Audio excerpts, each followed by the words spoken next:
Homens que caminham em grandeza conseguiram ver o que poucos viram, ouvir o que poucos ouviram, enxergar o que poucos enxergaram. E é por isso que eles vivem o que poucos vivem. Pastor, mas Deus separou para poucos? Não. Deus separou para aqueles que têm fome, para aqueles que perseguem. Clama a mim e responder-te-ei, anunciar-te-ei coisas grandes e insondáveis. Aquele que bate, a porta se abre. Aquele que procura, encontra. Está disponível para todo mundo? Não, está disponível para todos aqueles que buscam. A grandeza está à espera da sua busca. A grandeza está à espera de alguns passos de fé. A grandeza está à espera de posicionamento. A grandeza está à espera de alguém que queira fazer história com Deus. Você está comigo? Diga amém. Sabe o que a gente percebe? Todos os heróis da fé não tinham o que precisavam, não eram prováveis, mas todos eles estavam disponíveis. A grandeza de Deus está à procura de homens disponíveis para Deus. A grandeza não vai te perseguir, ela não está em promoção, ela não está em destaque em alguma prateleira. A grandeza precisa ser perseguida. Você está comigo? Diga amém. Então por que nem todo mundo vive grandeza? Porque a gente tem muita dificuldade em lidar com o futuro. O futuro é desconhecido. Falei ainda há pouco, às vezes a gente prefere a mediocridade do conhecido do que o extraordinário desconhecido. Mas olha que interessante, irmão. Você está comigo? Diga amém. Alguém está recebendo algo de Deus nessa manhã? A gente está entrando numa linha mais de ensino da mensagem. Alguém tem sido edificado com essa dinâmica?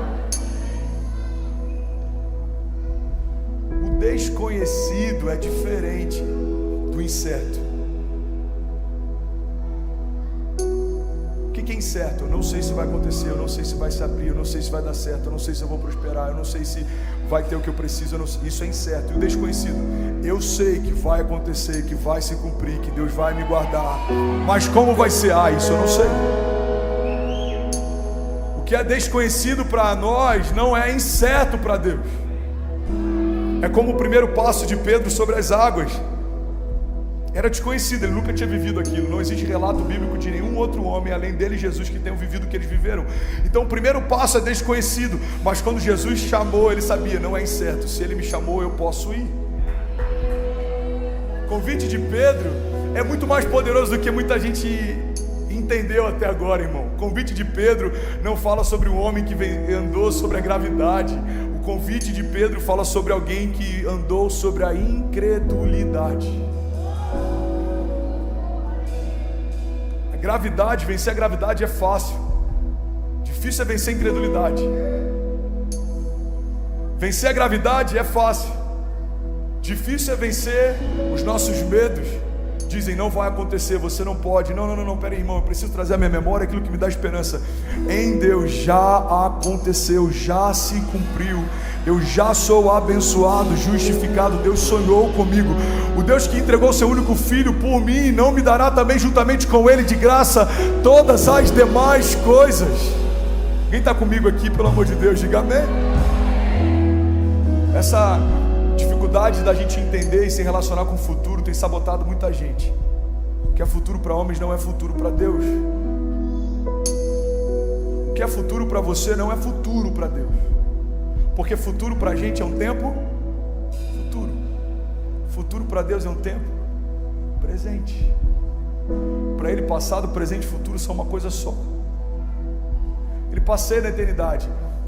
Entende isso, irmão? O tempo para a gente é só uma forma de a gente quantificar algo que não tem como ser quantificado. Então a gente pega alguns marcos temporais, como o nascer do sol, o pôr do sol, a chegada da lua. A gente estabelece isso como marcos para tentar quantificar algo.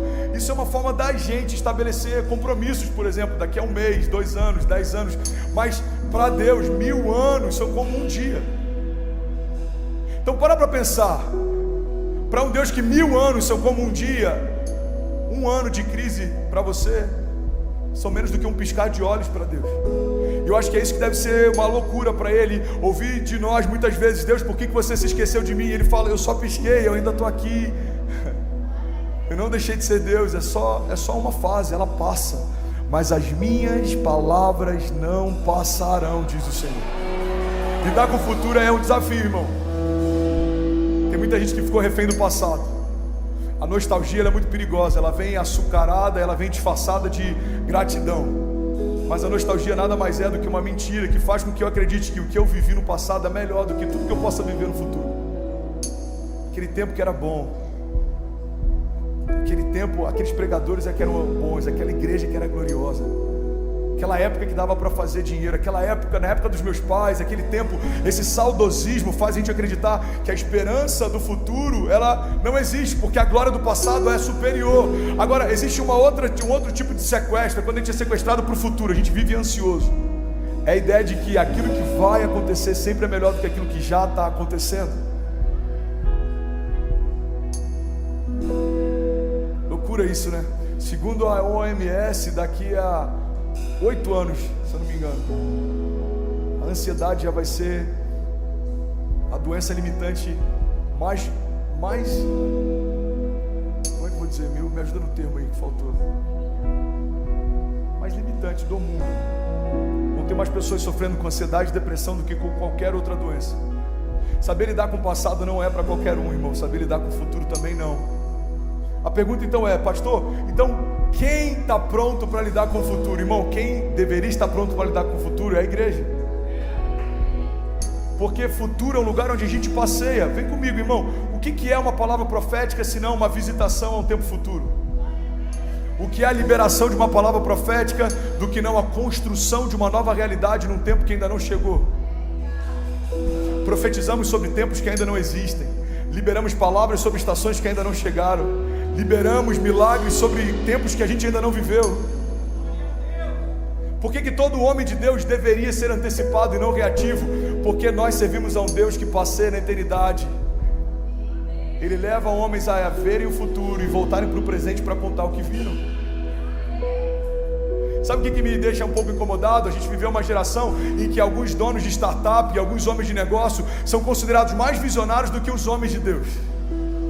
Eles conseguem ver mercados e a gente não está conseguindo ver estações tão claras para aqueles que caminham com Deus da eternidade. Irmão, olha para mim, o que é o futuro se não um tempo presente para Deus? A Bíblia diz que o sacerdote, olha que poderoso isso, o profeta recebia de Deus revelação a respeito do que o rei queria fazer.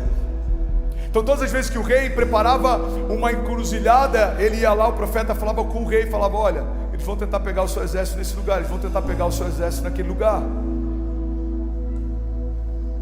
E a Bíblia diz que um dia o rei fica revoltado e fala, quem é que está revelando os nossos planos? Eles falam, é o profeta. Pô, Bel, se puder me ajudar com esse texto, ou Raquel, me ajudar a achar esse texto rapidinho. Quando a cidade é cercada e o moço do profeta fica assustado e ele ora para que os olhos do moço se abram. Qual que é o contexto?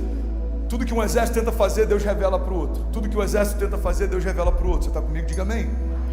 Aí o rei fica revoltado e fala, cara, a gente tem um traidor. Quem está revelando os nossos planos? Aí um dos soldados fala, não, rei, não é sobre um de nós, é sobre um homem que fala com Deus. Deus está revelando para ele. Ele fala, então vamos matar esse profeta. E ele envia exércitos para cercar a cidade. A Bíblia diz que pela manhã, quando o jovem sai, o moço do profeta abre a porta, ele vê a cidade cercada por carros inimigos. Ele volta desesperado para o profeta e fala, profeta, a gente vai morrer, cara, está uma loucura lá fora, está parecendo a faixa de Gaza, veio todo mundo, a gente está cercado. Aí o profeta faz uma oração. A primeira oração do profeta é, Deus, abra os olhos do moço para que ele possa ver. E a Bíblia diz que quando os olhos espirituais dele se abrem, ele percebe que maior era o número de exércitos de Deus ao redor deles do que o dos exércitos inimigos. Enxergar o futuro não é para qualquer um, irmão, mas deveria ser normal para a gente. Qual que é a segunda oração que ele faz? Deus, cega os nossos inimigos para que não possam nos ver. Lidar com o futuro não é fácil, irmão, é coisa para crente. Lidar com o futuro não é fácil, é algo que está disponível só para os filhos de Deus. Olha para mim, e é por isso que nem todo mundo que está na igreja está vivendo isso. Por quê? Porque não é algo disponível para simpatizantes da fé, é algo disponível para filhos de Deus. Tem muita gente frustrada com Deus porque está na casa de Deus, ao lado dos filhos de Deus, mas não vive promessas de Deus porque ainda não se tornou um com Deus. Não dá para querer viver os frutos do Espírito sem ter nascido do Espírito. Não dá para querer viver as promessas de Deus sem ter nascido de Deus. Irmão, enxergar o futuro é algo que Deus deu para a igreja. Nos movemos debaixo de uma dinâmica profética.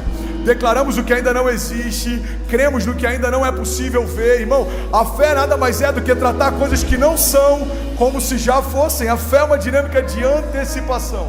Alguém está comigo? Diga amém. Pegou aí, pastor? Me presta esse tipo, se estiver aberto. Você pode celebrar a vida do pastor Paul Bell, está ministrando aqui no Carisma.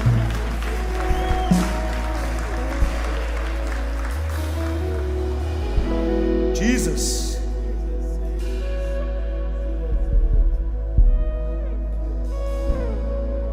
Boa. Ó, diga quem é para que eu mande prendê-lo. Foi-lhe então dito, ele está em Dotã.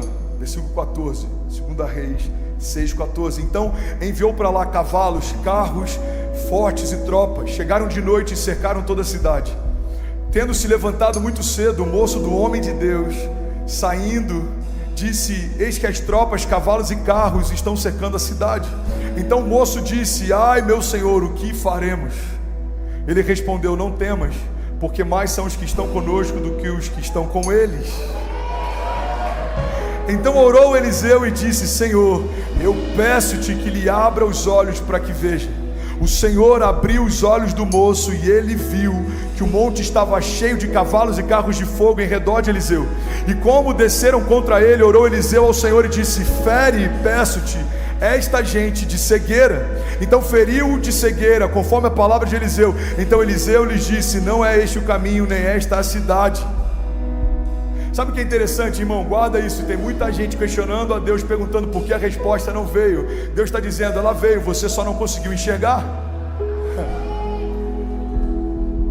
O fato de não enxergarmos com os olhos naturais o que Deus está fazendo não significa que Deus não esteja fazendo. Irmão, olha para mim, é como uma grávida. Eu já falei sobre isso aqui há algum tempo atrás. A melhor forma da gente entender como milagres se movem, se manifestam, é a gente olhar para uma mulher gerando vida dentro de si.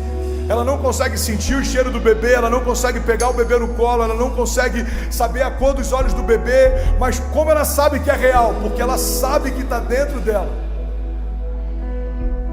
Você consegue sentir? Não, mas você sabe que é real? Sim, eu sei. Você consegue tocar? Não, mas você sabe que é real? Sim, eu sei. O fato dos meus olhos não verem não significa que Deus não esteja fazendo. Você pode celebrar Jesus no seu lugar. De verdade, se for para Ele, você pode fazer melhor.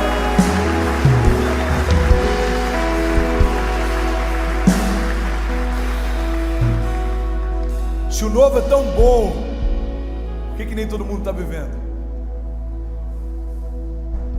Se as promessas são tão gloriosas, por que nem todo mundo está vivendo? Já parou para pensar nisso? Porque o novo assusta, irmão. O novo assusta.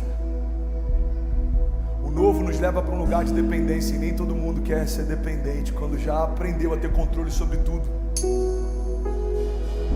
O novo te leva a uma estação que você não conhece, um tempo que você não conhece, lidar com desafios que você não conhece, enfrentar coisas que você não conhece. Tem gente que prefere a mediocridade do conhecido do que o extraordinário desconhecido. O novo assusta. Sabe uma das coisas que mais sabota a gente quando a gente quer caminhar em grandeza, em direção ao novo? Os backups. E eu vivi muito isso na América. Eu tive que aprender a lidar com isso pastoreando na América. O que é um backup? Backup é quando você guarda, você tem uma segurança de algo que foi guardado ali. Se tudo der errado, você restaura o backup. Só que o novo de Deus não dá espaço para backups. Por quê? Porque não faz sentido num tempo de crise você cogitar como uma opção viável voltar para um lugar que Deus já te tirou. Então Deus te tirou desse lugar. Aí quando a gente está cansado, qual que é a primeira coisa que a gente pensa? Cara, eu vou voltar para esse lugar. Não volte para lugares que Deus já te tirou. Por isso que se lançar no novo de Deus, muitas vezes vai cobrar da gente abrir mão de tudo que a gente tem. Você vai ter que abrir mão de algumas alianças do passado. Você vai ter que abrir mão de pontes, você vai ter que desfazer portas. Por quê? Porque quando não existe possibilidade de retorno, você só tem um novo como opção.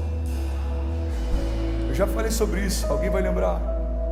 Jesus está no Sermão do Monte, ele está trazendo uma palavra dura, os discípulos começam a ficar preocupados, a multidão está indo embora, o engajamento está caindo, o algoritmo está indo para o lixo. Eles falam: Senhor, está dando ruim, vai dar ruim no algoritmo, o pessoal está indo embora, segura o pessoal na live. Ele fala: por acaso vocês querem ir com eles também? Resposta de Pedro: para onde iremos nós, se só tu tens as palavras de vida eterna?